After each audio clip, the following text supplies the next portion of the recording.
étant mort. Elle dit qu'on envoya les messagers pour aller dire à son ami que ton ami est malade. Alléluia. Elle dit que Jésus resta pendant 2 jours de plus. Et encore 2 jours. Jésus savait qu'il était le véritable ami de Lazare. Quand nous sommes dans les situations les plus difficiles, l'ami revient toujours. Peu importe son voyage, peu importe la distance, il revient toujours parce que l'amitié reste l'amitié. Jésus l'a manifesté pendant la mort de son ami. Il dit quand il est venu, il a dit, où l'avez-vous mis, mon ami? Mon ami, même quand tu es dans la boue, même quand les gens ne peuvent plus te regarder, mais lui, par l'intimité qu'il a avec toi, il te regardera toujours. Amen. Il dit que là que sa sœur et Marie, il sent déjà mauvais. Il sent. Et Jésus s'approche là où il y a les odeurs ce matin. Il veut encore s'approcher de toi, afin de te toucher. Afin de te toucher. Afin de t'exprimer la véritable amitié. C'est ça, un ami. Dans la détresse, il est là. Les gens sont venus pleurer Lazare. Les gens sont venus pour chanter. Les gens sont venus célébrer sa mort. Son ami était absent. Mais quand il est venu, il a donné la solution. Alléluia. Il a élevé sa voix afin que Lazare soit ressuscité. Alléluia. Il est bon. Il est doux et agréable de demeurer ensemble. On peut prendre place. Que Dieu nous bénisse. Je bénis Dieu pour ce privilège encore ce matin d'être en face de vous pour parler de la part du Seigneur. Et nous sommes toujours dans notre thème, la volonté de Dieu. Il y a avec notre sujet, l'unité avec Dieu. Nous avons parlé de la révélation de la véritable identité. Nous avons parlé de la croissance spirituelle. Le dimanche passé, nous avons commencé avec la volonté de Dieu. On a dit pas mal de choses. Et aujourd'hui, nous allons continuer sur la volonté de Dieu. Un sujet tellement vaste, comme je l'avais dit le dimanche passé. Mais nous allons puiser, nous allons prendre ce qui est nécessaire pour notre enseignement, afin qu'à la maison, que nous puissions approfondir les éléments. Que Dieu nous bénisse. Donc, on a parlé du dictionnaire Robert en donnant la définition de la volonté. On a dit qu'il y avait la volonté de la chair, il y avait la volonté du cœur, il y avait la volonté de son entourage, il y avait la volonté de ses parents, il y avait la volonté de Satan. Donc depuis de toutes ces volontés, on avait dit qu'il y a la volonté de Dieu. La volonté de Dieu, c'est celle qui nous appartient, que nous devons marcher. Alléluia. C'est ça qu'il a dit, que j'ai fait des projets de bonheur et de paix pour vous. La volonté de Dieu est que ses enfants puissent vivre en paix, puissent vivre dans le bonheur. Amen. On va toucher un peu dans la langue qui a été écrite. Le grec, donc la volonté est définie comme téléma. Ça paraît comme en lingala, c'est le grec. Téléma tiré du mot télo, qui se trouve en près de 201 versets dans la Bible. Je vais prendre un passage. Et donc, télo qui veut dire vouloir, avoir à l'esprit, avoir l'intention d'être résolu ou déterminé à désirer, souhaiter, aimer faire une chose, prendre plaisir à avoir du plaisir. Nous avons Matthieu 1, verset 19 au verset 22. Nous l'avons partagé, je crois, il y a 2 mois avec l'homme de Dieu. C'était sur la volonté de Joseph. On peut lire, quelqu'un peut nous faire la lecture sur dans le livre de Matthieu, c'est 1, verset 19 au verset 21. Matthieu, premier chapitre. Matthieu 1, 19 à 21. Oui. Joseph, son époux, qui était un homme de bien et qui ne voulait pas diffamer, se proposa de rompre secrètement avec elle. Comme il y pensait, voici un ange du Seigneur lui apparut en songe et dit: Joseph, fils de David, ne crains pas de prendre avec toi Marie, ta femme, car l'enfant qu'elle a conçu vient du Saint-Esprit. Elle enfantera un fils et tu donneras le nom de Jésus. C'est lui qui sauvera son peuple de ses péchés. C'est lui qui sauvera son peuple de ses péchés. Tout cela arriva afin que s'accomplisse ce que le Seigneur avait annoncé par le prophète. Donc Joseph eut l'intention de faire du bien à sa fiancée. Parce que sa fiancée était enceinte, mais lui étant conscient que ce n'est pas lui qui était l'auteur de cette grossesse. Et la Bible dit que c'était un homme de bien. Étant un homme de bien, il ne voulait pas, parce que la loi demandait qu'on puisse lapider cette fiancée. Parce qu'elle avait commis ce qui n'était pas agréable selon la loi de Dieu. Alors il décida de rendre promptement le fiançailles, afin de laisser sa fiancée libre et la vie sauve. Mais la Bible dit que l'ange apparut, et le mot qu'on retrouve dans il voulait, c'est le mot télo, la volonté de Joseph. Et nous avons dit télo, c'est le télo qui a donné le sens au mot téléma en grec, qui veut dire la volonté de Dieu. Donc Joseph a eu une intention, pourtant une bonne intention, mais l'intention de Joseph n'était pas la volonté de Dieu. Bien-aimé, tu peux avoir une pensée, tu peux arrêter quelque chose, peu importe tes arguments. Si ce que tu as arrêté n'est pas dans la volonté de Dieu, nous voyons comment les hommes de ce monde-là, ils font des dents. Nous les voyons dans les hôpitaux, ils donnent les médicaments, ils donnent beaucoup de choses. Mais quand nous lisons derrière ces dents, il y a quelque chose qui est caché. Il n'y a pas de l'amour. Mais pourtant, quand nous voyons, c'est un acte d'amour. Mais derrière les actes qui accompagnent, ce n'est pas de l'amour. Donc Joseph avait une pensée. Mais seulement, sa pensée ne pouvait pas accomplir la volonté de Dieu. Et la volonté de Dieu, c'était l'intervention du Saint-Esprit. Il a dit que l'Esprit est venu lui parler pour dire voilà, ne romps pas avec elle parce que c'est ta fiancée, tu es de la descendance de David. Voilà, il y a une promesse qui a été annoncée et c'est cette promesse-là qui s'accomplit aujourd'hui. Alléluia. Amen. Ça c'est Télo. Maintenant, Téléma qui a été tiré dans Télo, nous le retrouvons dans 59 versets dans la Bible. Et Téléma veut dire ce que chacun souhaite ou décide de faire. Le dessein de Dieu de bénir l'humanité à travers Christ. Ce que Dieu souhaite que nous fassions. Ici, les commandements et les préceptes. Le choix, l'inclination, le désir, le plaisir. Alléluia. Ça, nous le lisons, il y a 59 versets, nous prenons un seul verset dans Matthieu 6, verset 9 au verset 10. Matthieu 6, 9 à 10. Oui. Voici donc comment vous devez prier. Notre Père qui es aux cieux, que ton nom soit sanctifié, que ton règne vienne, que ta volonté soit faite sur la terre comme au ciel. Voici donc comment vous devez prier. Notre Père qui est aux cieux, que ton nom soit sanctifié, que ton règne vienne, que ta volonté soit faite. Ce volonté maintenant change, ça devient téléma. Ça veut dire la volonté de Dieu. Que ta volonté soit faite. Le passage intervient parce que les disciples de Jésus se rendent compte que tout ce que Jésus faisait réussissait. Tout ce que Jésus faisait marchait. Alors ces disciples étaient étonnés et ils voulaient faire comme le maître. Alors ils ont pris le courage, ils ont demandé au maître, alors montre-nous comment faut-il prier. C'est ce qu'on appelle la prière sacerdotale. Jésus dit, quand vous priez, dites ceci, d'abord notre Père qui est aux cieux, que ton nom soit sanctifié, que ton règne vienne sur la terre comme elle est dans le ciel. Donc il appelle d'abord le règne. Ça veut dire que pour Jésus, en d'autres termes, il voulait expliquer aux disciples que tout ce que vous voyez réussir, c'est simplement parce que je suis en train de faire la photocopie de tout ce qui se passe dans le royaume de Dieu, dans le ciel. J'étais en train de répéter tout ce que le Père avait arrêté pour moi. Alléluia. C'est téléma. Donc il montre, il dit, quand vous devez prier, voilà.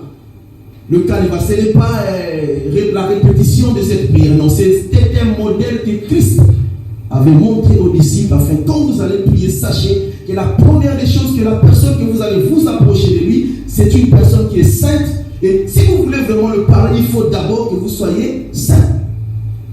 Il faut sanctifier le nom de Dieu. On ne s'approche pas de Dieu. Moïse s'hasardait de s'approcher du buisson ardent. La Bible dit que Dieu lui a parlé, ne t'approche pas de ce lieu parce que ce lieu est saint. Il faut enlever la chaussure. Parce que la chaussure est l'image, selon la loi, l'image du péché. On ne s'approche pas de Dieu avec nos péchés. Alléluia. Et il demande la volonté de Dieu. Donc tout ce que Jésus faisait, c'était la volonté de Dieu. Et pour vivre les merveilles sur la terre, il faut demander à celui-là qui a tracé la vie pour toi. Nous avons dit la volonté de Dieu, c'est le chemin que Dieu a fait pour les hommes, qu'il a appelé pour le salut. Et dans ce schéma, nous avons parlé de Lazare, dans Jean 11. Nous avons vu comment Dieu avait déjà arrêté. La mort de Lazare n'était pas une mort normale. C'était la volonté de Dieu. Et nous avons vu quelle était la réaction de ces deux sœurs. Nous avons vu comment tout ce qui était dans les contrées qui étaient aux alentours de Béthanie. Nous avons vu même la réaction de ses disciples qui étaient avec lui. Mais la Bible dit, Jésus leur répondit que cette maladie n'est pas pour la mort, mais c'est pour la gloire de Dieu. Et la gloire de Dieu, nous avons dit, c'est sa présence. La gloire de Dieu, c'est sa décoration. Et c'est la demeure de Dieu, la gloire de Dieu. Et si tu vis dans la volonté de Dieu, en d'autres termes, tu vis dans la gloire de Dieu. Amen. Alléluia. Amen. Tu vis dans la gloire de Dieu.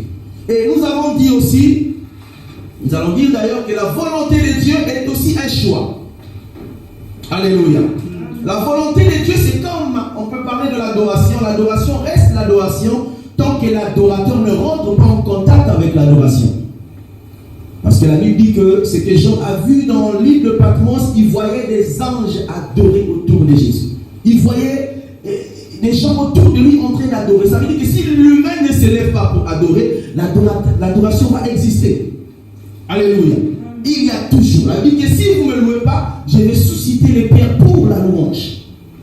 La louange reste la louange, l'adoration reste l'adoration pour Dieu. Mais pour que nous puissions participer à cela, il faut qu'il y ait une action.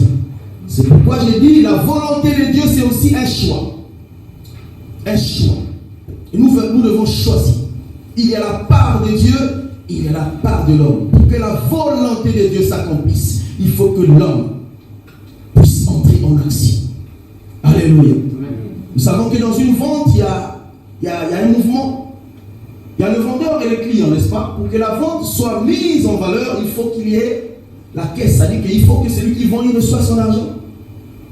Tu peux regarder un article, tu peux visionner, tu peux regarder, tu peux aimer. Tant que tu n'as pas payé, l'article ne t'appartient pas. Tu prends, tu mets dans ta poche, on t'attrape, tu es voleur. Alléluia. Donc il y a un mouvement à faire pour l'homme.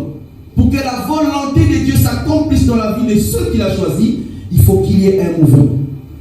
S'il n'y a pas de mouvement, on ne peut pas. Une voiture, peu importe son état, si tu ne rentres pas pour démarrer, la voiture ne va pas se déplacer toute seule. Alléluia. Donc nous avons dit que la volonté de Dieu, c'est un choix. L'homme a aussi une partie pour participer. Nous avons Deutéronome 30. Homme de Dieu, tu peux faire la lecture. Deutéronome 30, verset 1 au verset 3, verset 15 au verset 20. Deutéronome 30, 1 à 15. 1 à 3, tu sautes, et puis de 15 à 20. Très bien. Oui. Lorsque toutes ces choses t'arriveront, la bénédiction et la malédiction que je mets devant toi, si tu les prends dans ton cœur au milieu de toutes les nations, chez lesquelles l'Éternel, ton Dieu, t'a chassé, si tu reviens à l'Éternel, ton Dieu, si tu obéis à sa voix de tout ton cœur, de toute ton âme, toi et tes enfants, selon tout ce que je te prescris aujourd'hui. Alors l'Éternel, ton Dieu, ramènera les captifs et aura compassion de toi, et il te rassemblera encore au milieu de tous ces peuples chez lesquels l'Éternel, ton Dieu, t'a dispersé. Versets 15 à 20. Vois, je mets aujourd'hui devant toi la vie et le bien, la mort et le mal. Car je te prescris aujourd'hui d'aimer l'Éternel, ton Dieu, de marcher dans ses œuvres et d'observer ses commandements, ses lois et ordonnances, afin que tu vives et que tu multiplies et que l'Éternel, ton Dieu, te bénisse dans le pays dont tu vas entrer en possession. Mais si ton cœur se détourne, si tu n'obéis point, et si tu te laisses entraîner et te prosterner devant d'autres dieux à les servir, je vous déclare aujourd'hui que vous périrez et que vous ne prolongerez point vos jours dans le pays dont vous allez entrer en possession après avoir passé le Jourdain. J'en prends aujourd'hui à témoin contre vous, ciel et la terre. J'ai mis devant toi la vie et la mort, la bénédiction et la malédiction. Choisis la vie afin que tu vives, toi et ta postérité, pour aimer l'Éternel ton Dieu, pour obéir à sa voix et pour t'attacher à lui, car de cela dépend la vie et la prolongation de tes jours. C'est ainsi que tu pourras demeurer dans le pays que l'Éternel a juré de donner à tes pères Abraham, Isaac et Jacob. C'est ainsi que tu pourras demeurer dans le pays que l'Éternel a juré de donner à tes pères Abraham, Isaac et Jacob. Là, Dieu est en train de parler par la bouche de ton serviteur Moïse. Moïse avait peu de temps de vie, c'est-à-dire qu'il partait vers la fin. Il savait qu'il allait mourir, Dieu allait le prendre. Et il fallait laisser le message pour ce peuple-là qui avait quitté l'Égypte. Moïse connaissait bien la vision de Dieu. Moïse savait bien que Dieu c'était lui le sauveur de ce peuple. Et il est en train de rappeler la loi à ce peuple, afin que ce peuple-là vive. Il dit qu'il met la mort, il met la vie. Et c'est à toi de faire le choix. Quand nous lisons le chapitre 27 jusqu'au 28, nous allons voir que Moïse, il place 6 tribus sur la montagne de Garizim, il place 5 tribus sur la montagne des Bâles. Et toutes les tribus devaient prononcer sur la montagne de Garizim la bénédiction. Et ceux qui devaient être sur la montagne des Bâles devaient prononcer la malédiction. Et les sacrificateurs devaient agréer, devaient dire Amen, pour confirmer que c'était la volonté de Dieu, la malédiction et la bénédiction. Seulement Dieu avertit que celui qui emprunte ce chemin, il vivra. Mais celui qui emprunte celui-ci, il mourra. Il place la mort, la malédiction. Dieu est précis. Il place la vie, la bénédiction. C'est à toi de faire le choix.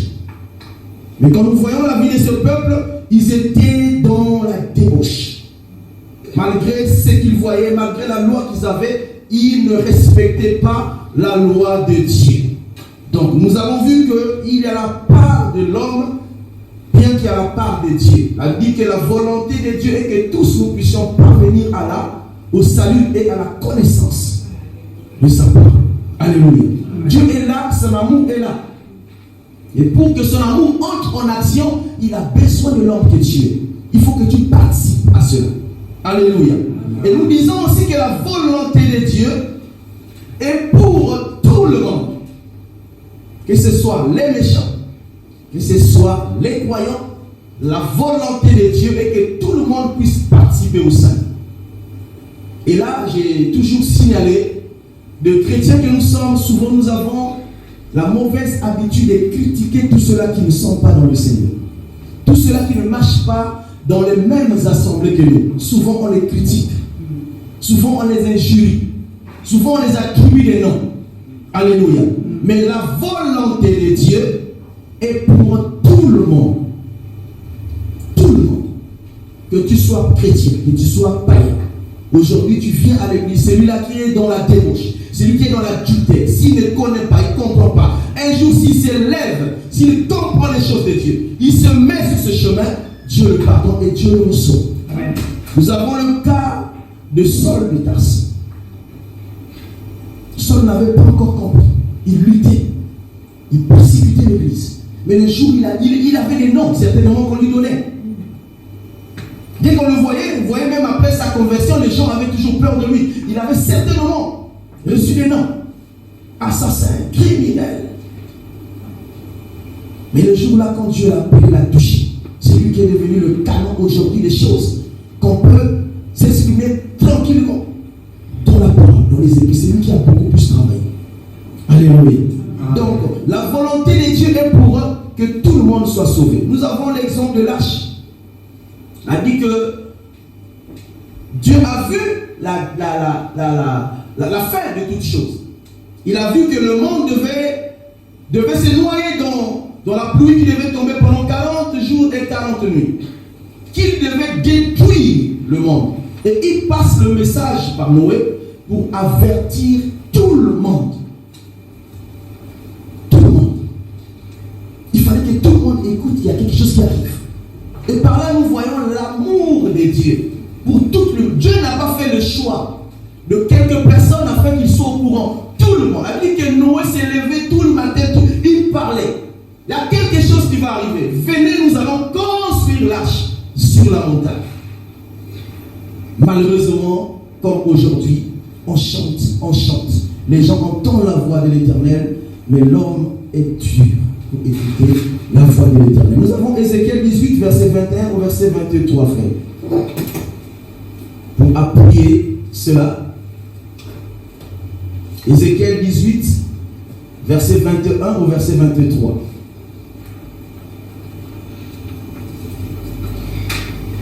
Ézéchiel 18, verset 23. Voilà ce qui a marqué. Si le méchant revient de tous ses péchés qu'il a commis, s'il observe toutes mes lois et pratique la droiture et la justice, il vivra. Il ne mourra pas. Toutes les transgressions qu'il a commises seront oubliées. Il vivra à cause de la justice qu'il a pratiquée. Il vivra à cause de la justice qu'il a pratiquée. Verset 23. Ce que je désire est est-ce que le méchant meure, dit le Seigneur éternel. N'est-il pas qu'il change de conduite et qu'il vive? N'est-il pas qu'il change de conduite et qu'il vive? La volonté de Dieu est pour tout le monde. Et il insiste même sur le méchant. Parce que le méchant, c'est celui-là qui n'a pas encore la compréhension que tu as aujourd'hui. Et Dieu dit que ce temps n'arrivera pas tant que le méchant ne va pas écouter la totalité de cette parole. Alléluia. Donc il tend ses mains. Vous pouvez voir quelqu'un aujourd'hui dans des choses qui ne glorifient pas Dieu, mais demain, c'est quelqu'un. Parfois, qui peut se... Nous avons une récitation qu'on avait étudiée quand j'étais, je me rappelle, quand j'étais en CM2. Comme ton pasteur. Comme ton pasteur. Aujourd'hui, ne fais jamais du mal à personne, car la vie est en train de devenir l'homme à qui tu fais du mal. Au jour d'aujourd'hui, tu pourrais le trouver sur ton chemin. Au jour d'après, comme ton pasteur, comme son pasteur. J'ai cette récitation jusqu'à aujourd'hui. On ne critique pas les gens parce que la volonté de Dieu est que tout le monde soit sauvé. C'est parce que souvent l'homme n'a pas le temps de voir un peu le temps passé. Chacun de nous aussi s'interroge. Personne, dans ce que nous avons lu, je crois que c'était dans la croissance spirituelle, il n'y a pas quelqu'un qui est né chrétien. Ça n'existe pas. On n'est pas de naissance chrétienne. On est avec le sang d'Adam, Adam. Et on devient chrétien parce que nous avons écouté la parole de Dieu, nous avons cru pour cette parole. C'est ça la nouvelle naissance. Mais quand nous nous référons à notre vie avant de recevoir Jésus, quand même. Alléluia. Donc la volonté de Dieu est pour tout le monde. L'arche est pour tout le monde. La Bible dit que l'agneau a été immolé dès la création du monde. L'agneau a été préparé. Avant que tu sois, avant qu'Adam ne soit, l'agneau était déjà là. La volonté de Dieu. C'est pourquoi j'ai dit que c'est un sujet vaste.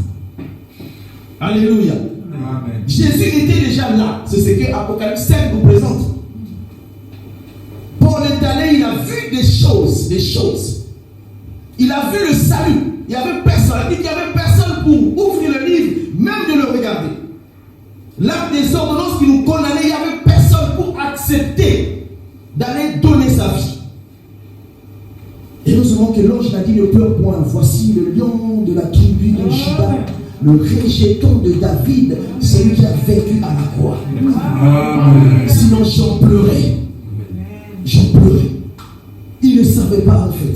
Et c'est là que le mystère que Jésus avait expliqué aux disciples s'était accompli parce que c'était l'unique disciple qui avait toujours sa poitrine plutôt sa tête sur la poitrine de Jésus. L'intimité. Et Jésus avait dit des choses sur lui. Je crois que ces jours-là, il s'est dit, gloire au Seigneur. J'ai compris. Dieu lui a montré tout le film. En fait, tout ce que vous êtes dans un film que moi j'avais déjà joué, j'avais déjà tourné. Alléluia. Il suffit que tu te mettes dans ce film. Il n'y a pas. Et c'est pourquoi ces hommes, quand vous les voyez, ils étaient prêts à mourir. Parce qu'ils savaient que c'était la volonté de Dieu. Ils n'avaient pas peur. Quand on présente la mort des apôtres, quand vous lisez, ce n'est pas dans la Bible, mais vous faites des recherches, vous allez les trouver parce que c'est dans les archives. C'est des hommes qui ont vécu. Et tout ce qui s'est passé en Israël, les gens ont vu et les gens ont raconté. Quand vous voyez comment on les a persécutés, vous allez comprendre que c'est des hommes qui avaient compris la volonté de Dieu.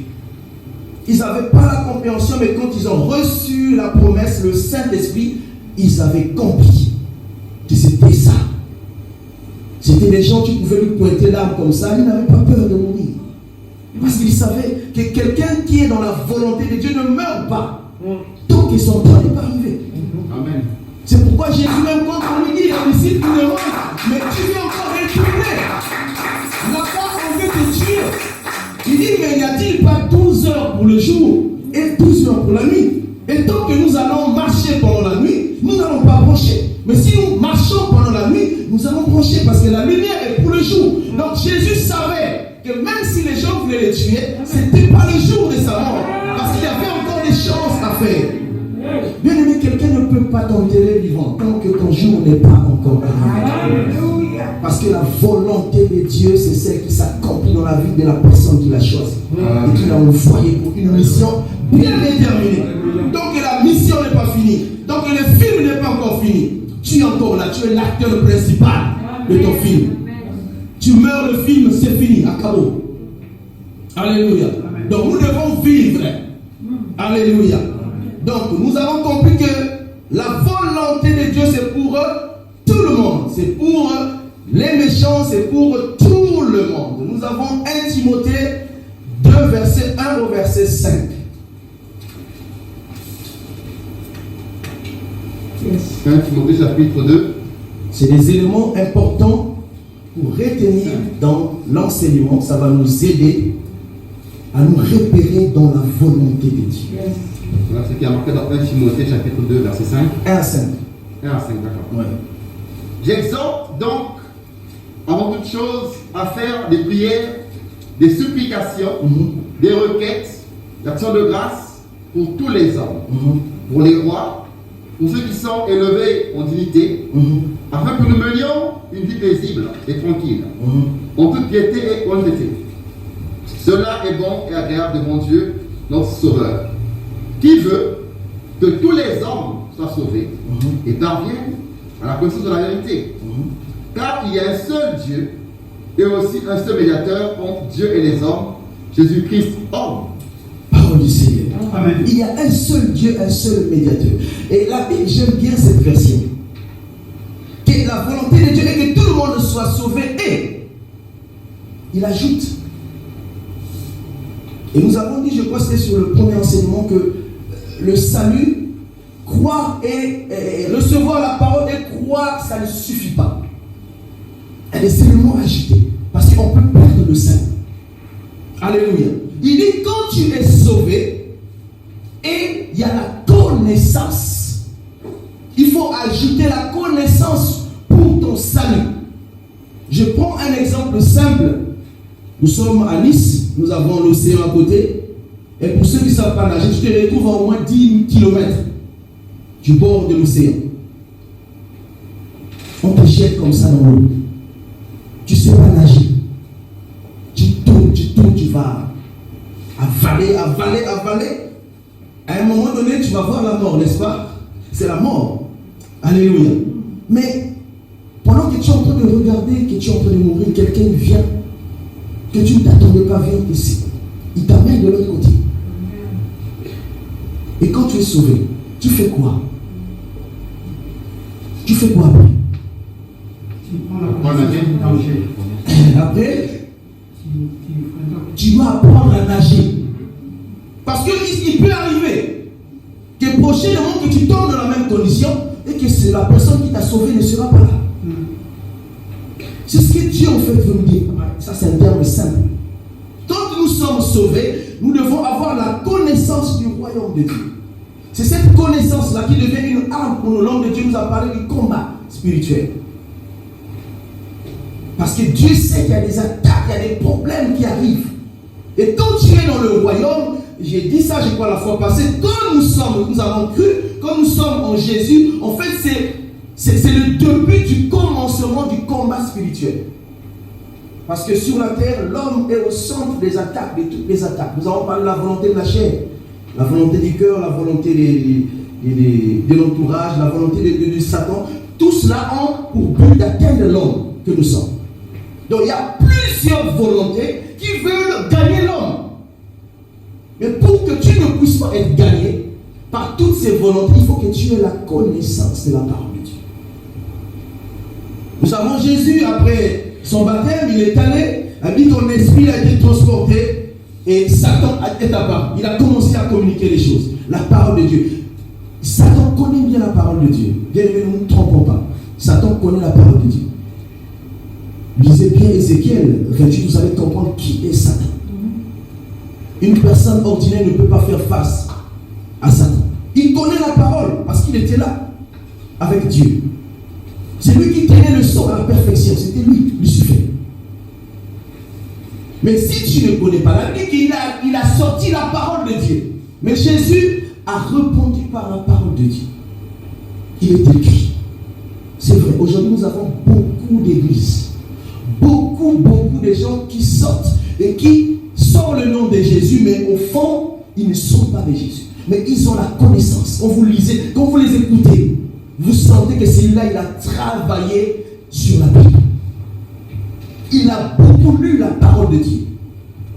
Et si tu n'es pas calé dans ces choses, mais tu n'auras même pas un mot à dire devant une telle personne. Il va te prendre facilement. Alléluia. Donc quand nous sommes sauvés, nous devons travailler à connaître davantage la volonté de Dieu en lisant, en faisant beaucoup d'exercices. Et j'aime bien ce passage qui me revient toujours quand je parle en Actes 2, verset 37. Ces hommes ont posé la question. Il dit maintenant, que ferons-nous? Que ferons-nous? Certainement, ils avaient peur. Il dit, bon, on a compris ces choses, mais maintenant, quand tu ne seras pas là, comment nous allons faire? Parce que la confiance des disciples, même des apôtres, quand vous voyez leurs soucis, c'était le départ de Jésus. Ils ne voulaient pas que Jésus meure.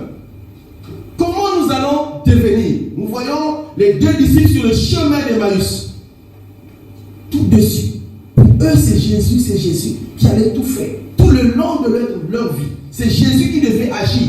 C'est Jésus qui devait multiplier le pain. C'est Jésus qui devait multiplier le poisson.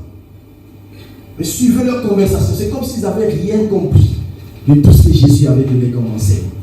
Donc la parole de Dieu, c'est une arme pour nous, afin que nous ne puissions pas tomber dans le piège de l'ennemi. Nous avons dit une question aussi qui est capitale dans l'enseignement, et comment faire pour discerner la volonté de Dieu?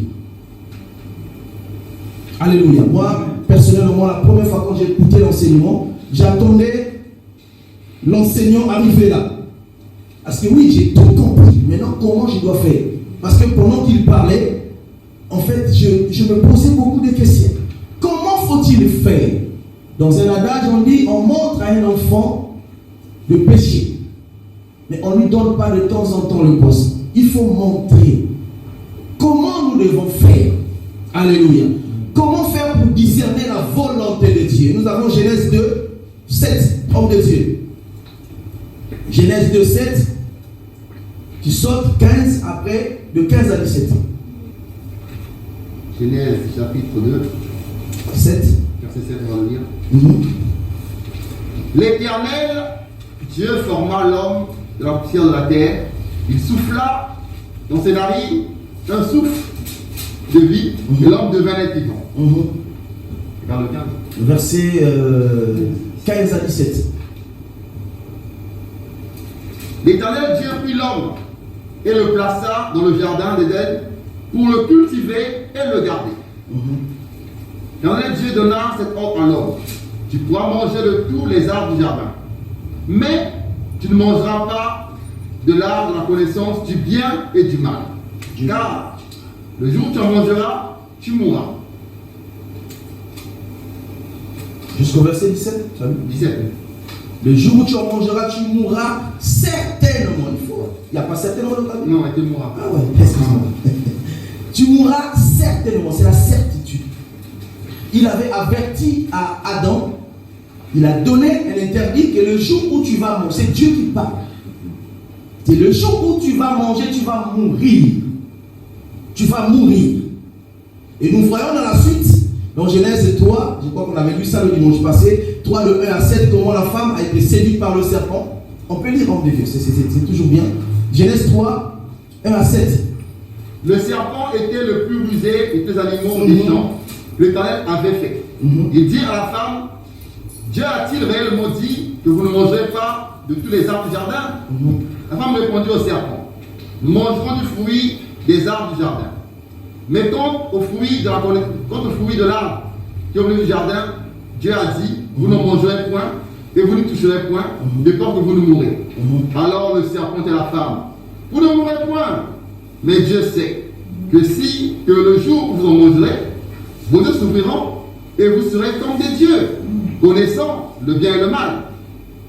La femme vit que l'arbre était bon à manger et agréable à la vue, et il était précieux pour ouvrir l'intelligence. Elle prit de son fruit et en mangea. Elle en donna aussi à son mari qui était auprès d'elle, et il en mangea. Les yeux de l'un et de l'autre s'ouvrirent. Ils connurent qu'ils étaient nus, et ayant conçu des feuilles de figuier, ils s'en firent des ceintures.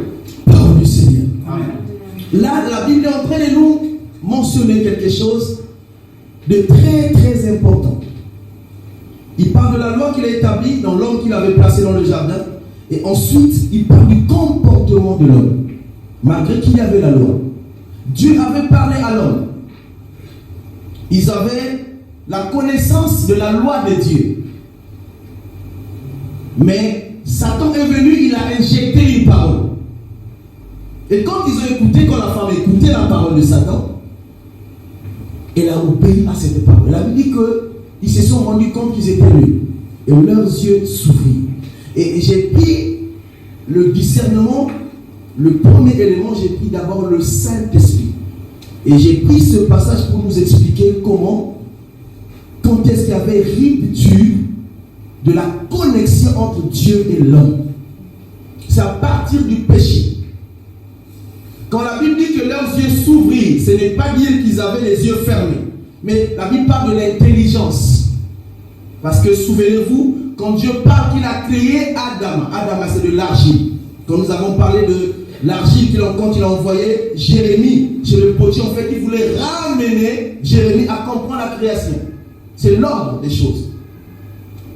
Et si nous n'avons pas compris Genèse, qui est la source, le fondement de toutes choses, on ne va pas comprendre toute la parole de Dieu. C'est ainsi qu'il a renvoyé son serviteur, le prophète Jérémie, dans la maison de Dieu, afin qu'il voie comment ça se passe. Comment Adama est transformé en peau. Parce que Adama ne veut pas dire l'homme. Adama, ça veut dire la terre, ça veut dire la poussière, ça veut dire l'argile. C'est pourquoi je fais toujours attention aux traductions.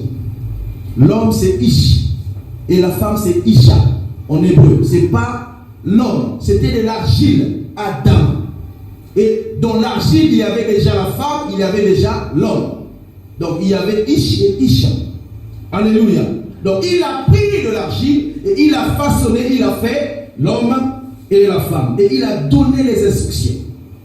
Et quand ils ont reçu, la femme a désobéi, elle a proposé à son mari, les deux ils ont mangé. C'est là que l'intelligence. Parce qu'elle a dit que après avoir formé Adama, il a soufflé dans ses narines et Adama est devenu un être humain. Un être humain. Différent des animaux, parce que tous les animaux étaient tirés par l'argile aussi. Mais la seule différence, c'est que dans Adama, il avait soufflé quelque chose. Adam est plus de... Ah, le nom m'a échappé. C'est pas grave, ça vient de là. Il a soufflé le souffle de vie. Et c'est ce qui faisait la différence entre les animaux et Adam. Adam n'est pas un nom propre, c'est de l'argile. Alléluia. Et quand ils ont mangé, l'intelligence que Dieu leur avait dotée était partie. et l'intelligence charnelle est apparue. C'est là qu'ils se sont rendus compte qu'ils étaient nus. Alléluia. Alléluia. Et quand nous lisons 1 Corinthiens 2, verset 9 au verset 12, nous allons avoir la lumière. Parce que j'ai dit que le Saint-Esprit, c'est l'élément capital pour avoir le discernement de la volonté de Dieu. 1 Corinthiens 2, verset 9 à 12. Mais comme il est écrit, ce sont des choses que l'œil n'a point vues, que l'oreille n'a pas entendues, et qui sont point montées au cœur de l'homme, les choses que Dieu a préparées pour ceux qui l'aiment. Dieu nous les a révélées par l'Esprit.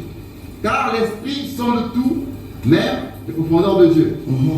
Lequel des hommes, en effet, connaît les choses de l'homme, puis ce n'est l'Esprit de l'homme qui est en lui. De même, personne ne connaît les choses de Dieu, ce n'est l'Esprit de Dieu. Or, nous n'avons pas reçu l'Esprit du monde, mais l'Esprit qui vient de Dieu, afin que nous connaissions les choses que Dieu nous a données par sa grâce. Dieu nous présente deux esprits, l'esprit de Dieu et l'esprit de l'homme. On écrit souvent l'esprit de Dieu avec un grand E et l'esprit de l'homme avec un petit E. Amen. C'est pour différencier l'esprit intelligent et l'esprit qui n'a pas d'intelligence. Et j'ai souligné que ce n'est pas l'école. Adam n'a jamais été à l'école, n'avait jamais été instruit par un homme. Adam a reçu la révélation. Cette connaissance, c'est la révélation. Et la Bible dit que Pierre a dit des choses compliquées. C'est le premier qui a prêché, qui a fait convertir toute une famille, Corneille. Pourtant, il n'a jamais été à l'école. Je n'encourage pas les enfants de ne pas aller à l'école. C'est très important. Car au XXIe siècle, si tu ne pars pas à l'école, tu auras des sérieux problèmes. Alléluia. Donc, je parle de la connaissance qui est la révélation de Dieu. La révélation de Dieu. Donc, Paul nous souligne en fait que c'est cette faculté que l'homme avait perdue dans le jardin que Jésus est venu nous remettre afin que nous ayons le discernement par le Saint-Esprit. Amen. Et il le souligne encore dans 1 Corinthiens 12, 45 à 50, frère. C'est important. 1 Corinthiens 15, 45 à 50. C'est pourquoi il est écrit: le premier homme, Adam, devint un être vivant, et le dernier Adam est devenu l'esprit vivifiant. Mais ce qui est spirituel n'est pas le premier, c'est ce qui est naturel. Ce qui est spirituel vient ensuite. Le premier homme tiré de la terre est terrestre. Le second homme est du ciel. Tel est le terrestre, tel sont aussi les terrestres. Alléluia. Amen. Et tel est le céleste, tels sont aussi les célestes. Et de même que nous avons porté l'image du terrestre, ça c'est Adam, nous porterons aussi l'image du céleste. Ce que je dis, frère, j'ajoute sœur, c'est que la chair et le sang ne peuvent hériter le royaume de Dieu. Et que la corruption n'hérite pas l'incorruptibilité. Parole du Seigneur. Paul est merveilleux. Paul. Alléluia. Paul nous souligne l'élément capital pour que tu puisses comprendre la volonté de Dieu. C'est le Saint-Esprit. Le Saint-Esprit sent tout. Le Saint-Esprit connaît tout. Dès le commencement, il était déjà là. On a dit que malgré qu'il n'y avait pas de forme, il y avait l'obscurité, mais le Saint-Esprit se mouvait au-dessus des eaux. Il était présent. Il connaît, il sent. L'esprit de l'homme que nous avons n'a pas la capacité de sonder les profondeurs de Dieu, de connaître même ce qui se passe dans le cœur de l'homme. Mais l'Esprit de Dieu a cette capacité. Donc si nous avons l'Esprit de Dieu, nous avons la capacité de discerner la volonté de Dieu. Et nous avons touché un peu du doigt, nous avons dit, pour recevoir le Saint-Esprit, il y a une condition. Alléluia. Il faut au préalable être né de nouveau.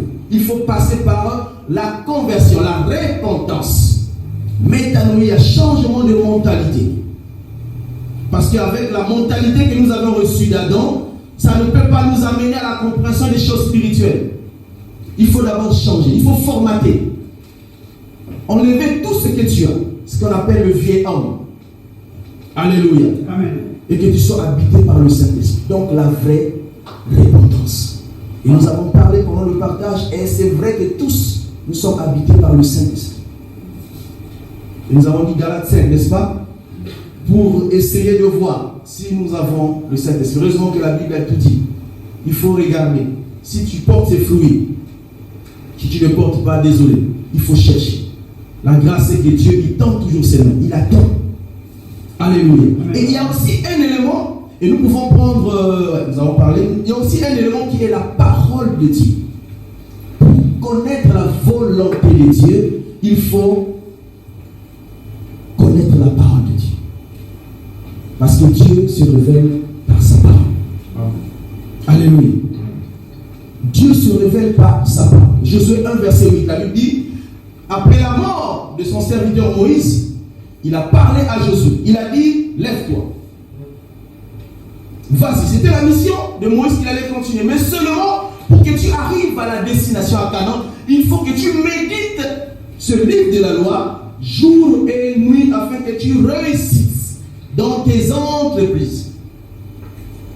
J'ai aimé cette histoire, il n'y a rien d'extraordinaire qu'on a montré à Josué. Il a dit que Josué était au pied de Moïse comme un serviteur, comme un esclave. Il apprenait. Il était surpris certainement quand Dieu l'a appelé. Il a dit seulement, il n'y a pas un miracle, il n'y a pas un autre, sois courageux, mais seulement médite, parce que tout est dedans. Dans la langue de Dieu. Donc c'est lui qui lit la parole de Dieu. Le psaume 119, 105 nous dit quoi, homme de Dieu? Psaume 119, 105. Amen. Psaume 119.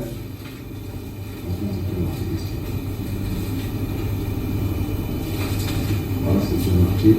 Psaume 119, verset 105.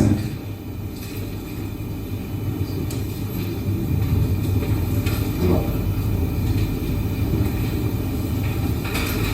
Ta parole est une lampe à mes pieds et une lumière sur mon sentier. Ta parole est une lampe à mes pieds et une lumière. Une lumière. Amen. Vous voyez que c'est une tautologie, n'est-ce pas? Lumière, lampe. Et moi j'aime des passages comme ça. Ça attire mon attention. Ta parole est une lumière, est une lampe. Il insiste que la parole de Dieu, si tu veux marcher pour regarder, en fait, quand il demande au peuple d'Israël de faire le choix personnellement, ce peuple ne peut pas savoir la vraie direction. Tu ne peux pas savoir. Comment peux-tu savoir qu'en se levant le matin, c'est ça la bonne direction? Mais la parole de Dieu te dira, voilà, c'est par le comportement, par ce que tu fais. La parole de Dieu. Quand tu veux commettre quelque chose, tu regardes à la parole de Dieu. Parce que nous sommes comme des enveloppes porteurs du message de Christ. Et quand on ouvre cette enveloppe que nous sommes, les gens doivent lire Christ en nous. Alléluia. Amen. Les gens doivent lire Jésus-Christ en nous. La parole de Dieu. Dans tout ce que nous faisons, nous devons toujours voir, regarder si ce que nous faisons concorde avec la parole de Dieu. Ça va être une lampe dans tout ce que tu fais, dans toutes les décisions que tu prends. Alléluia. Amen. Tu dois regarder, tu dois consulter la parole de Dieu. Et nous avons parlé des Toumim et des Lourim, qui étaient un témoin et qui devaient confirmer le ainsi dit l'Éternel. Moi, je ne les dissocie pas. La parole de Dieu, le Saint-Esprit, ils sont ensemble. Alléluia. Donc, on doit être des hommes de prière, on doit être des hommes avec le Saint-Esprit, mais avec la connaissance de Dieu. Moi, je suis contre tout cela qui dit tout seul l'Esprit. L'Esprit ne va jamais t'apprendre à lire. Ce n'est pas vrai. Ça, c'est de la sorcellerie. Il faut apprendre à lire. Et l'Esprit s'ajoute. La Bible qu'il a donné à chacun de nous selon la mesure du don de Christ. Et il a fait les uns comme, les autres comme, les autres comme. C'est par rapport au dépôt que tu as. Et l'homme ne peut que donner ce qu'il a. Dieu vient, il trouve Paul, il trouve Pierre, il donne Paul selon sa portion. Il trouve Pierre, il donne. Mais quand il arrive à Paul, il trouve quelque chose de plus élevé, il donne selon la quantité que Paul avait. Et Paul était au pied de Gamaliel. Il a reçu, il avait la Torah. Alléluia. Il avait le ténèbre dans sa tête. qui composait la loi, les psaumes, les prophètes, il avait ça. Et quand il partait, il citait ces versets-là dans la tête. Il était sévère. Parce qu'il savait qu'il avait la connaissance de ces choses. Alléluia. Amen. Nous avons la parole et aussi nous avons la prière. Très important, rare aujourd'hui. Ce sont des chrétiens que nous sommes. Tu vas voir un chrétien calé dans la parole de Dieu, mais nul dans la prière. Un chrétien calé dans la prière, mais nul dans la parole de Dieu. Alléluia. Or, les deux marchent ensemble. Amen. Tu dois avoir la connaissance de la parole de Dieu. Tu dois être un homme de prière. Jésus nous a démontré tous les jours, il était toujours en contact avec Dieu. Alléluia. Il était toujours là. Parce que c'est dans la prière que Dieu peut même s'élever et contredire, si on peut l'appeler selon les langages des hommes. Contredire sa parole. Tu restes dans ce qui est écrit, mais il sort. Il te dit autre chose. Nous avons l'exemple de Osée. Osée selon la loi. Il était interdit pour lui de prendre une femme prostituée. Mais dans la prière, Dieu lui dit, va, fais ceci. C'était pour que sa volonté s'accomplisse. Amen. Alléluia.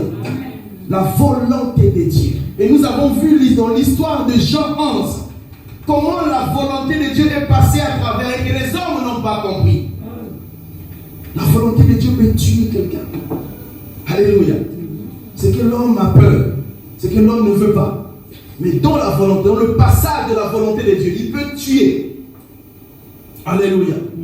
La volonté de Dieu.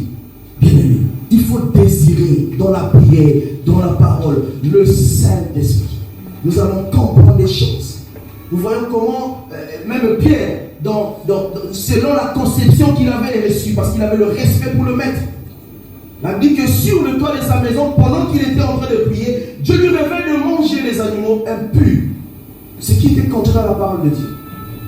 Alléluia. Il dit que la lettre tue. Mais ce qui fait vivre l'église, c'est la révélation. Alléluia. C'est toujours la même personne qui parle. Je suis responsable de ma maison. Je peux dire à l'enfant, tu ne sors pas. Je peux moi seul dire, sors. C'est ça, la souveraineté de Dieu. Amen. Il n'a pas quelqu'un pour lui corriger. Ça veut dire que pendant que tu pries, Dieu peut t'orienter dans une autre dimension. Qui peut paraître aux yeux des hommes comme la contradiction selon les écrits. Mais Dieu a parlé. Alléluia.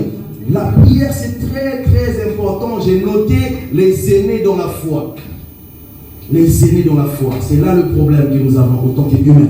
L'humain a toujours du mal à s'approcher à un frère ou bien à une sœur. L'humain a toujours du mal à s'approcher d'un homme pour apprendre. Alléluia. Pour connaître la volonté de Dieu, nous devons nous approcher des aînés dans la foi. Les aînés, c'est ceux-là qui ont reçu et qui ont plus d'expérience que nous dans les choses de Dieu.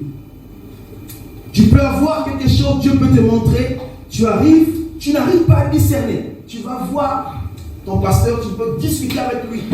Et lui, étant un homme d'expérience, il va t'expliquer. Ou encore, il va rentrer en prière avec toi afin de te donner l'explication à ce que tu veux. Alléluia. Amen. La prière est très, très, très, très importante. Nous avons l'exemple de Samuel. 1 Samuel 3, verset 1 à 10. Un homme qui était au pied des lits. Dieu lui a appelé, mais il n'avait pas le discernement. Il ne pouvait pas discerner si c'était la voix de Dieu. Mais il est allé, il a dit que la lampe n'était pas encore éteinte. Mais Élie ne pouvait plus voir. Alléluia. Élie ne voyait plus, mais la lampe dans le temple n'était pas encore éteinte. Ça, c'est la lumière de Dieu. Tant que la lumière de Dieu est toujours allumée, même étant aveugle, on peut voir. Amen. Il a dit la première fois, la deuxième fois, voici t'appelle, réponds, mais voici l'aîné. Alléluia. Nous avons vu en Égypte, ils ont cherché, ils ont tourné, il n'y avait pas de solution pour donner suite à la vision que Pharaon avait reçue. Ils ont cherché, il n'y avait personne. Mais il fallait qu'il y ait un aîné pour dire les choses qui sont passées dans la vision du Pharaon. Ils sont allés chercher Joseph. Alléluia, il était l'aîné. Personne ne pouvait comprendre ce qu'il avait. Il était le seul à comprendre ces choses parce qu'il avait dans ses veines le sang de la promesse. Alléluia. Amen. Donc il faut consulter les aînés. Les aînés, nous avons 1 Samuel 3, 1 à 10, nous avons Genèse 41, 1 à 13, c'est sur Joseph. Et nous avons dans le livre des Actes des Apôtres, 2, chapitre 37, je l'ai cité tout à l'heure. Ils ont demandé aux aînés, les apôtres, que ferons-nous? Ils ont compris qu'ils n'avaient pas la capacité de discerner, de comprendre ce qui se passait après avoir reçu la parole de Dieu. Alléluia. Ils ont dit, que ferons-nous? Alléluia. La volonté, c'est accepter le rôle que le Créateur nous a attribué. Alléluia. C'est capital aussi. C'est accepter le rôle. Et là, nous allons toucher un peu l'humilité.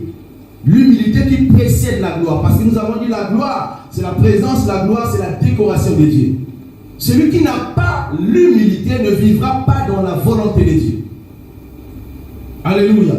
L'humilité, c'est accepter. Vous savez, dans un film, il y a des acteurs principaux plutôt, et il y a des figurants. Tous, ils sont là pour tourner le film. Quand vous voyez quelqu'un dans un film, il est en train de passer, il fait semblant comme s'il n'était pas dans le film. Mais il est fait pour ça. Il se bat pas, parfois il passe. Il voit quelqu'un on fait du mal, il vient pour intervenir, il fait semblant comme s'ils se connaissent. Ils se connaissent, ils jouent un rôle. Et dans la volonté de Dieu, chacun de nous a un rôle à jouer. Mais le problème chez l'homme, c'est qu'il veut toujours être un acteur principal. Il veut toujours moi. Moi j'ai étudié. Moi je connais. Moi j'ai mieux que ça. Moi j'ai ça. Et quand même quelqu'un vient te parler, tu ne peux pas. Parce que si tu as déjà marqué un mur devant toi, tu ne peux pas. Même si c'est un bon conseil, tu ne pourras pas. Nous avons parlé de Moïse pendant le partage. Quelqu'un avait la vision de Dieu. Il était élevé. Mais Jéthro, qui n'était pas dans la promesse de cette vision, il vient, il fait une proposition, il accepte. Sans bouder, sans murmurer. Parce qu'il savait que la contribution de Jéthro allait aussi contribuer dans la vision qu'il avait. Et c'était dans la volonté de Dieu. Amen. Alléluia. C'était dans la volonté de Dieu. Nous devons être humbles, nous devons accepter tout le rôle que Dieu nous donne. Parce que même la mort de Lazare, c'était pour la volonté de Dieu. Amen. Si Lazare n'était pas mort, Christ, selon ce contexte, n'allait pas mourir. Nous avons lu jusqu'au verset 53. C'était pour déclencher quelque chose. Parce qu'après sa mort, la Bible dit que le bruit était répandu et arrivé jusqu'à Caïphe. Les sacrificateurs se sont, à partir du moment où ils ont appris, ils ont commencé à formuler un complot pour tuer Jésus. C'était la volonté de Dieu. Mais les gens ont pleuré. Les gens ont gémi. Ils étaient en deuil. Quelqu'un pouvait mourir. Alléluia. Il faut discerner la volonté de Dieu, bien-aimé. C'est très important. Dans la volonté de Dieu, il y a la négativité, il y a la positivité. Mais la négativité, c'est dans le sens de la vision de l'homme. Parce que Dieu ne voit pas la négativité. Autant qu'homme, nous pouvons voir quelqu'un décédé, mais derrière cette mort, il y a une gloire qui arrive. Alléluia. C'est ça qu'il a dit. Que Lazare, cette maladie n'est pas pour la mort, c'est pour la gloire de Dieu. Alléluia. Parce que pour lui, il ne voyait pas Lazare mort. Alléluia. C'était pour la gloire de Dieu, la gloire de Dieu, la volonté de Dieu, bien-aimé. Nous devons saisir cette opportunité de vivre, d'interroger Dieu. Quelle est ta volonté? Tu veux te marier, les jeunes. Demande d'abord la volonté de Dieu. Qu'est-ce que Dieu a dit? Amen. Qu'est-ce que Dieu t'a dit? On ne va pas, comme on dit chez nous, Mbulungu. Parce que tu ne connais pas ces domaines. Hein? Tu ne connais pas les choses qui se passent. Il faut demander Dieu. Que Dieu t'explique. Qu'il t'explique là où tu veux rentrer là.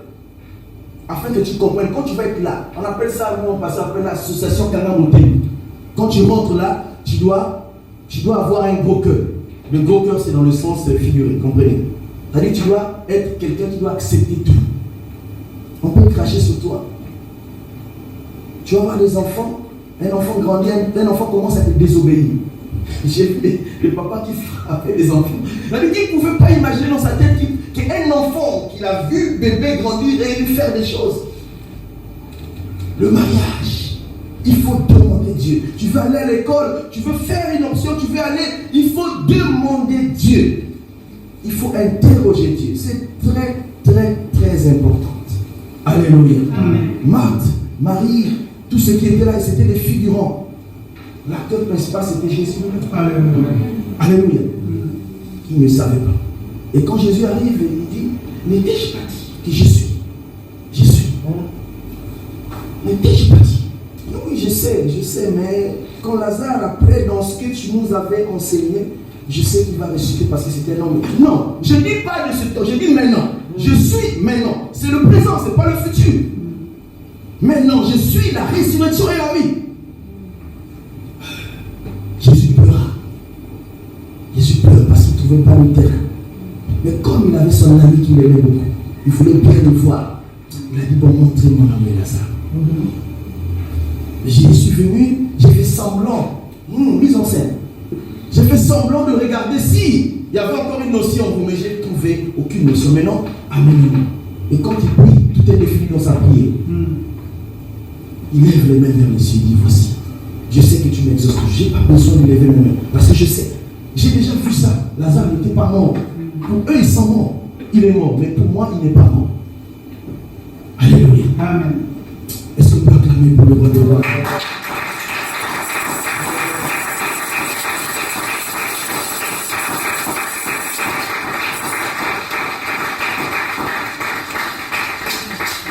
Enfin, nous allons terminer là.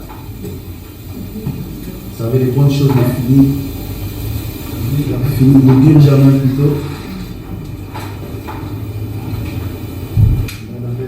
Alléluia. Amen. J'ai noté la bonne, celui qui est dans la volonté de Dieu devient une bonne sémence. Une bonne sémence. Une bonne sémence. Celui qui est dans la volonté de Dieu devient une bonne sémence. Est-ce que tu peux le répéter au plus profond de ton cœur? Celui qui est dans la volonté de Dieu devient une bonne sémence. C'est quoi la bonne sémence? Dans Matthieu 13, verset 23, il a dit que la bonne sémence, c'est celle qui est plantée et qui donne des fruits. Alléluia.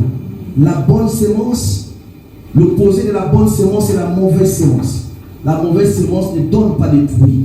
Mais celui qui est dans la volonté de Dieu finit par donner des fruits. Alléluia. Amen. Et tu es dans la volonté de Dieu. Tu dois donner des fruits. Nous avons travaillé sur les caractéristiques de Jésus-Christ. Et Jésus qui demande que nous ayons les mêmes sentiments qu'il avait. Et quand nous voyons la vie de Jésus, c'était une bonne séance. Tout ce qui s'est passé autour de lui, c'était programmé. Bien-aimé, ne te pose pas des questions quand quelque chose t'arrive. Il ne faut pas te poser des questions. Dis-toi, je suis une bonne séance. Même si on se moque de toi, même si on te critique, même si on dit ceci, on raconte à gauche, à droite, dis-toi que je suis une bonne séance. Comme Jésus pouvait le dire. Tu es d'accord? Parce que son problème était de finir ce qu'il avait à faire. Il ne s'occupait pas de tout ce qui s'est passé autour de lui. Alléluia. Une bonne sémence finit toujours par donner des fruits. Et la maladie de Lazare était pour la gloire de Dieu. Était pour la gloire de Dieu. Nous allons nous mettre debout. Et nous allons faire une prière. Dans le livre de Luc 7, versets 6 à 7, il y a un homme qu'on appelle le centenier. Ce centenier, la Bible dit dans cette histoire, c'est lui qui avait construit la synagogue qui était à Capernaum. Et Capernaum était le village de la solution, de la consolation. Et la Bible dit que le centenier, c'est un soldat romain qui a sous son pouvoir 100 soldats. C'était un chef. Et quelque chose est arrivé dans sa maison. Il y avait un de ces soldats qui était malade gravement et qui était prêt à mourir. Et il entend parler de Jésus. Il envoie les Juifs pour aller parler à Jésus. Et les Juifs, quand ils arrivent à Jésus, ils disent: cet homme, il mérite ce qu'il demande parce que regardez ce qu'il a fait dans ta maison. C'est lui qui a construit la synagogue. La synagogue, c'est comme une cellule parce que le temple était à Jérusalem. Et tous les villages éloignés de Jérusalem, ils devaient construire comme une cellule de prière. Alléluia. Et cet homme avait son serviteur malade. Et dès qu'ils ont annoncé Jésus a écouté ces choses comme il aimait bien, il s'approche de la maison pour aller guérir. Et la Bible dit que le même centenier s'aperçoit que Jésus était en train d'arriver chez lui. Il s'élève, il envoie ses amis pour dire à Jésus qu'il n'arrive pas chez lui parce qu'il n'était pas digne de recevoir Jésus. Ah, alléluia. Il dit, allez lui dire, je ne suis pas digne de le recevoir chez lui. Quelle humilité, quelle reconnaissance. Je ne suis pas digne de recevoir si Jésus c'est moi. Et allez-y dire à Jésus que moi je suis centenier, je reçois les ordres de mes chefs. Et quand je reçois, je transmets l'ordre à mes subalternes. Et quand mes subalternes reçoivent l'ordre, ils exécutent et ils me ramènent à celui-ci. Et à combien de fois de raison toi qui es Jésus? Et quand Jésus a écouté cela, il a dit waouh. Il a dit, même en Israël, je n'ai jamais trouvé une foi comme la foi de cet homme. Oh, comment il peut comprendre ces choses? Et tu vas élever ta voix. Tu vas dire, Seigneur, dis seulement un mot. Parce que c'est le mot que les centeniers avaient dit. Dis seulement un mot. Il avait la foi pour la personne qui parlait. Dis seulement un mot et mon serviteur sera guéri. Il sera guéri. Élève ta voix et commence à prier. Dis, Seigneur, dans ma vie, dis seulement un mot. Je veux vivre ta volonté dans ma vie.